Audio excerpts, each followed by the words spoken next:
Hello friends, welcome to Reva's cooking and vlogs.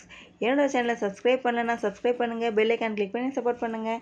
இன்றைக்கி நம்ம ரொம்ப சூப்பரான டேஸ்டியான பிரெட் சாண்ட்விச் எப்படி செய்யறதுன்னு பார்க்கலாம். அதுக்கு ஒரு பவுல் எடுத்துருக்கேன். அது ஒரு முட்டையை உடச்சி ஊற்றிக்கிட்டு நம்ம எடுத்து வச்சுருக்க காய்கறியெல்லாம் கொஞ்சம் கொஞ்சம் போட்டுக்கலாம். கேரட்டு, கேப்சிகம், கோஸு இதெல்லாம் நான் எடுத்து வச்சுருக்கேன். நம்ம வீட்டில் என்ன காய்கறி இருக்கோ அதை நம்ம யூஸ் பண்ணிக்கலாம். காய்கறியே சாப்பிடாத குழந்தைங்க கூட இந்த மாதிரி போட்டு செஞ்சு கொடுக்கும்போது ரொம்ப டேஸ்ட்டாக விரும்பி சாப்பிடுவாங்க. இதில் கொஞ்சம் மிளகுத்தூள், உப்புலாம் சேர்த்துருக்கேன். இது ஒரு ஆம்லெட் மாதிரி நம்ம ஒரு தோசைக்கல்லில் போட்டு 2 சைடு திருப்பி விட்டு வேக வச்சு எடுத்துக்கலாம். இது நம்ம ப்ரெட்டுக்கு நடுவில் வைக்க போகிறோம், அதை நம்ம பார்க்கலாம். அது ஒரு ஓரமாக எடுத்து வச்சுட்டேன். இப்போ ஒரு கடாய் ஹீட் பண்ணிவிட்டு அதில் எண்ணெய் காஞ்சதும் கொஞ்சம் சோம்பு, சீரகம் போட்டு தாளிச்சிருக்கேன். இப்போ வெங்காயம், தக்காளி, இந்த காய்கறியெல்லாம் ஒன்றா சேர்க்கலாம். இதெல்லாம் கொஞ்சம் வதக்கி விட்டுக்கலாம். இந்த காய்கறியெல்லாம் ரொம்ப வதங்கணும்னு அவசியம் இல்லை, ஒரு ஆஃப் குக்காக இருந்தால் போதும். ஏன்னா நம்ம ஸ்டஃபிங் வைக்கும் போது பேலன்ஸ் அதில் குக் ஆகிக்கும். கொஞ்சம் க்ரன்ச்சியாக இருந்தால் தான் நல்லாயிருக்கும், ரொம்ப வதக்கக்கூடாது. ஒரு ஆஃப் குக் ஆகிட்ட பிறகு இதில் மிளகுத்தூள் 1 ஸ்பூன் சேர்த்துருக்கேன். இது கூடவே சாட் மசாலாவும் கரம் மசாலாவும் 1 ஸ்பூன் சேர்த்துருக்கேன். உப்பு சேர்த்து இதை நல்லா கலக்கி விட்டுக்கலாம். இப்போ இது ரெடி ஆகிடுச்சு. இதுக்கு ஒரு பைண்டிங் கொடுக்கறதுக்காக நம்ம ப்ரெட்டில் எப்பவுமே ஃபஸ்ட்டு பீஸு லாஸ்ட்டு பீஸ் இருக்கும். அதை நம்ம எடுத்து ப்ரெட் க்ரம்ஸ் மாதிரி மிக்சியில் பொடி பண்ணி எடுத்துக்கலாம். இப்போ நான் பொடி பண்ணி எடுத்துகிட்டு வந்துட்டேன்.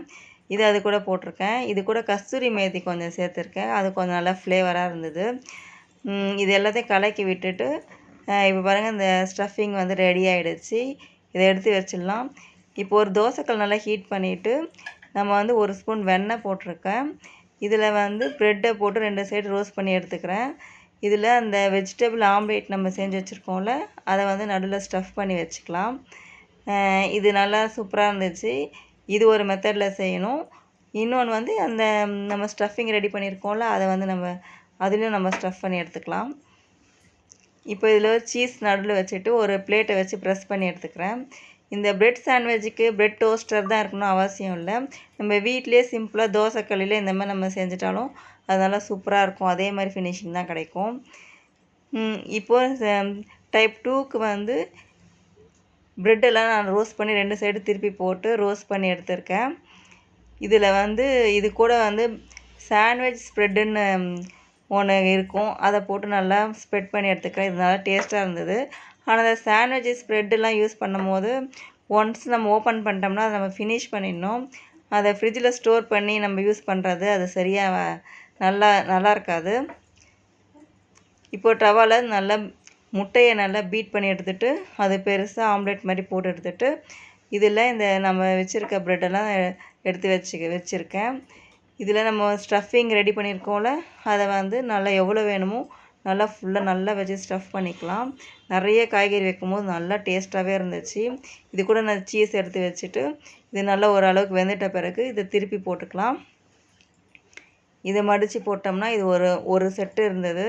இது ஒரு ஆள் சாப்பிட்டா நல்லா ஃபில்லிங்காக இருக்கும், உடம்புக்கு ரொம்ப ஹெல்த்தியாக இருக்கும். இதில் ஒரு பிளேட்டை வச்சு நான் ப்ரெஸ் பண்ணி எடுத்துக்கிட்டேன்னா இது வச்சுருக்க வெஜிடபிள்ஸ்லாம் நல்லா செட் ஆகிடும். இப்போ சூப்பராக இது வந்துடுச்சு. இதை நம்ம பீஸ் போட்டு எடுத்துக்கிறோம். பாருங்கள், சூப்பராக ரெடி ஆகிடுச்சு. சாப்பிட்றதுக்கு ரொம்ப ரொம்ப டேஸ்ட்டாக இருந்துச்சு. நீங்களும் இந்த மாதிரி குழந்தைங்களுக்கு செஞ்சு கொடுங்க. ஆரோக்கியமாக இருக்க வாழ்த்துக்கள்.